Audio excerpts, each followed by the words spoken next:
Hey, Uber Dog Bowie. Uber Dog Bowie. What's up, Bowie? The fans are fans of the dog, not me. He's a famous boy. He's a famous dog. Oh, yeah. I mean, that was like the golden era of skateboarding for me. I don't want to be just that pathetic old dude just trying to hold on. I know you probably don't want to own that. All right, that's it. I'm here to try to give it my all. But I think that's how a lot of skaters view you. You know what? Just stop. It's like the Michael Jordan of skateboarding, right? Why even go through the motions if you're not going to put your best foot forward? And now at 40 years old, most would say you're still at the top of your game. For me, it's like when I feel like I can't skate at a relevant level anymore, I have to start considering hanging it up. I'm very thankful. Every day I try to make sure I sit back and appreciate the reality of my life.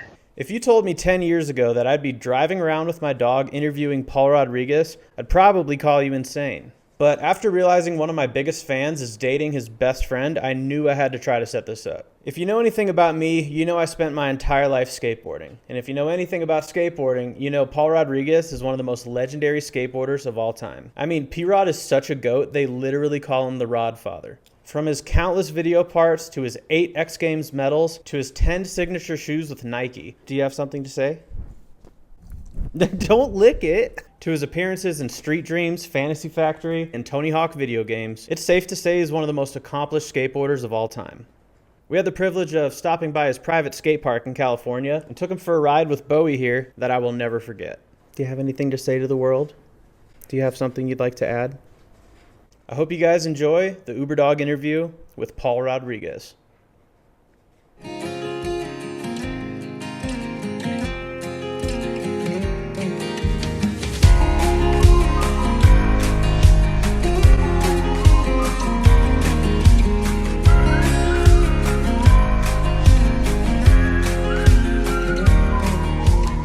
Yo, What's up, brother? what's going on? How we doing? Good. What's up, Paul? Oh, just chilling. How It's about good to see yourself? you, bro. Good to see you, my man. Yeah, this is Bowie. What's up, Bowie? How you doing? He goes by the Uber Dog.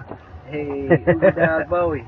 The Uber Dog Bowie. Yeah. How's everything been, man? Everything's all right, man. I was just watching that PSL contest the other day. Yeah? Dude, let me tell you, I'm a big fan, dude. Oh, thank you. And not only because I used to work at Glassy, so me and Mike Mo, I'm homies with Mike Mo, and I didn't know that's that. my dude. Like, I'm stoked that's his brainchild. But on a real note, like, it's almost like baseball, right? There's like Yes. different innings, Yes. and then instead of the first pitch, they have the first trick, and Huston comes out, tries to Yes. switch heel it, Yes. almost pulls it. Yeah. Dude, it's rad, man. It's super sick. Yeah, I'm really psyched for Mike Mo. I think he's onto something. He's been working on it for, probably about a year now. That's And sick. see it finally, proof of concept come to fruition. His goal is to, really make it something that, your average or casual fan can watch and understand. Right. Because, skateboarding is, its own language. You gotta know switch and nollie and kickflip, heel flip, nollie, cab, whatever, Smith, grind, feeble, Right. to understand what you're watching. But at least, even if you don't know the names of the tricks, you understand the structure of the game and you can watch it Right. get into the competition of it. For sure. It's similar to a game of skate, and then when I try to explain that to someone who doesn't skate, I'm like, it's like horse in basketball. And everyone knows what horse is, Yeah. You Yeah. just got to match what your opponent does. Right. And you can take that to any level, and he's kind of taking it to that next level, which is sick. Yeah. And just the way he made it looked very professional. It was a good production. Yeah, the production was top notch, so. For And sure. it's only going to get more and more fine-tuned. That was just Yeah. proof of concept, I want to come to one next time they do it. Yeah, hopefully he'll do another I'll be in one pretty town. soon. You interested? You having a good time? What's up, Bowie? The fans are fans of the dog, not Oh, me, yeah, so I yeah. make sure Bowie's- he's a big part of He's it. famous. He's a famous boy. He's a famous dog. Oh, yeah. What's up, Bowie? I wanted to ask you, and I'm sure you get questions like this all the time, but coming from someone who is often referred to as like the Michael Jordan of skateboarding, right? And I know you probably don't want to own that or really even entertain that idea, but I think that's how a lot of skaters view you and your career and everything you've accomplished. I mean, I got Yeah Right was my first ever skate video, and what was that, 2003? 2003. So I'm 9 years old. You're, 18 at the time. Yeah. And, that's what I grew up on. So, that was before I ever did anything in skateboarding. I would go on to make tons of full-length skate videos and skate with a lot of dudes from LA and stuff. But I've been out of skateboarding now for years. And through all of that, from way before I started until way after I was done with it, you've been going strong the whole time. Through your 20s, your 30s, through that major injury you had a couple years ago, and now at 40 years old, most would say you're still at the top of your game. I mean, you got the consistency. You're in PSL. You're with the big dogs that are fucking young and hungry and in their 20s, and you're landing shit consistently. What is it like through all of those years, through the injury, to be still doing it, and what motivates you to keep going at this level? Well, first of all, I just got to give all glory to God, man. There's so many things of this that I have no control of, right? Like, I don't control the injury and how bad it was or how repairable it was. I don't control, things like that, factors like that. Right. But I guess, one, it feels great to still be here, to still be doing what I love on a daily basis, living my dream. I mean, I couldn't be happier. When I first started skating, I had no idea what kind of journey it was going to take me on. Yeah. And I just try to keep that in perspective, keep how much of a blessing it is in perspective, and that keeps me hungry, that keeps me passionate to keep skating. I mean, just the doing of the tricks themselves, doing a 360 flip, doing a nollie crook, like it just feels so satisfying that I have a desire and a craving to do that every day still, and I think now at this point in my career, especially after the injury, it's more like, for me, I'm excited to prove something to myself. Right. To prove to myself, like, hey, I can keep going, I can still contribute and offer something, I think, to the game, and I have to just try and be honest with myself. When I feel like I can't skate at a relevant level anymore, I'm gonna bow out of the game. For sure. God willing, on my own terms. Was there a miniature version of that going on with Street League? Because I remember when you came back from your injury, you got back into Street League, and you were skating really, really well, but then you sort of stopped doing the Street League, right? Yeah. So before I got hurt, I had already stopped skating Street League. I stopped. My last real season of Street League was in 2016. Right. And then 2017, I just got this real excitement and passion to really go back and focus on street skating. Yeah. I was having more fun doing that. And then I got hurt in 2018, and then, when I got hurt, I found it to be an exciting challenge of, well, can I bounce back? Can I come back and be just as good, or even try to elevate myself and even come back to contest skating? But what I found out when I went back to Street League is that I didn't have that same hunger to compete and want to try to win a contest, Prior to that, when I would go to a contest, I didn't just go, yeah, we're going, we'll see what's happening. Like, a lot of guys might have that attitude, like, it's just a contest, who cares, we'll see what happens. Right. If I'm going to enter it, I'm going to try my best, and my goal is to try to win. For sure. And that's just the way I'm wired. So it's like the Do Tour years back in the day, and that scene in We Are Blood where the whole crew's with you, like, getting your back and going to Do Tour together. Like, that's the Paul that I know. Like, you were, I was one of the most. I had the fire. I would practice for these things. I would make game plans. I would prepare for a Street League weeks and weeks in advance and come up with the game plan. I already show up having a strategy, wanting to do that. And then when I tried to go back to Street League, 2022? Right. I just didn't have that desire like that. Like, I would be in the park, I'd be skating, I'd be feeling good, but like then I'd show up to the contest and like I just didn't have that, like, all right, that's it. I'm here. I'm here to try to give it my all. And so I dabbled in a couple in 2022 season, and then 2023 I skated one of them, and then I just decided, dude, why even go through the motions if you're not gonna put your best foot forward? Right. So I said, you know what, just stop. Because I don't want to be just that pathetic old dude just trying to hold on. Well, it didn't look like that from our end. Let me tell you that. I appreciate it, but so now I just my goal is just street skate. I want to film a part. I want to hopefully be a really good, relevant part, and just go from there. I mean, you know. We'd love to see it. I remember, I think it was maybe a year or two ago, you had, like, was it at the end of the last Primitive video, or maybe 2 Primitive videos ago? Yeah. You had that section at the end, and that shit got me fired up, dude. Thank you. I was really stoked on that. Yeah, I appreciate it. Yeah, that's what drives me right now. It's kind of like, make another full part.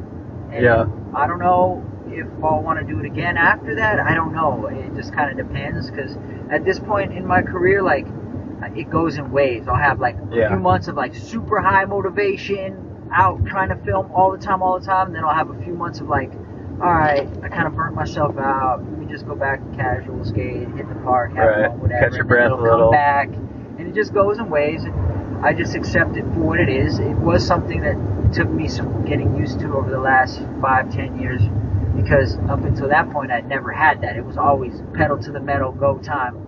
Always ready, always hungry, always going for it. It's like Andrew Reynolds these days. It's really cool. It's really motivating to see people like you and Reynolds that are now in your 40s. A term that people would use, it's like a come to Jesus moment almost. You know, it's like, I am not going to do the biggest stuff of my career. I might not do the best stuff of my career, but I want to still be out there doing it and be proud of what I could put out at this stage in my career. Yeah. And I think that's the most respectable thing in the world. Just like people respect Heath Kirchart for just being like, I'm not going to progress. I had a good time. I'm going to step away. Yeah. I think it's just as respectable to keep going, you know? I appreciate that. And I think probably I personally, just for my wants, you know, I do appreciate that if that's how, you know, other people see that and they respect that. But I think for my personal preference and want, I'd probably want to go the Heath Kirchart route. And it's pretty badass the way he did it. High note, drop the mic, and be like, thank you for everything. I'll be over here just having fun skating and whatnot. Right. So that'll probably be more so my approach to bowing out of the game. God willing, it'll be on my own terms, like I said. But, for sure. But yeah, it's so weird to be at this point. Like, when you're a kid, you start skating, this point of your career, like, you don't ever fathom or think of this point. Yeah. It's not even at the forefront of your mind. When you're a kid growing up, you're just like, I just want to skate, and if it works out, cool. If it doesn't, it's all good. I mean, it's bittersweet too. Like, of course, the sweet part is like the longevity of it, still being able to do it at this point in time. But the bitter part of it is like, you could see the point of where you kind of have to start considering hanging it up.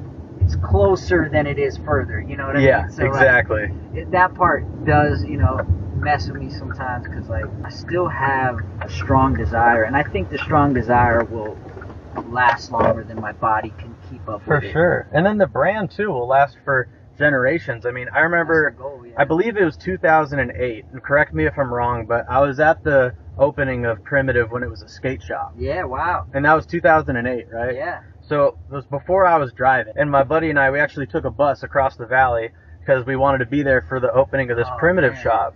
And it was around the same time Shane O'Neill had dropped that part. It was a VX part. The Barracks part, was it? The Barracks part, yeah. And I think Shane O'Neill was on the team for the shop, right? Yeah.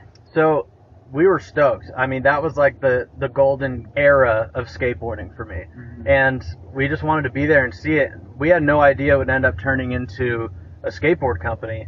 So just real quick before we wrap it up, I mean, tell me about the kind of progression of Primitive from a skate shop to a board brand and one of the biggest apparel brands that's ever come out of skateboarding, really.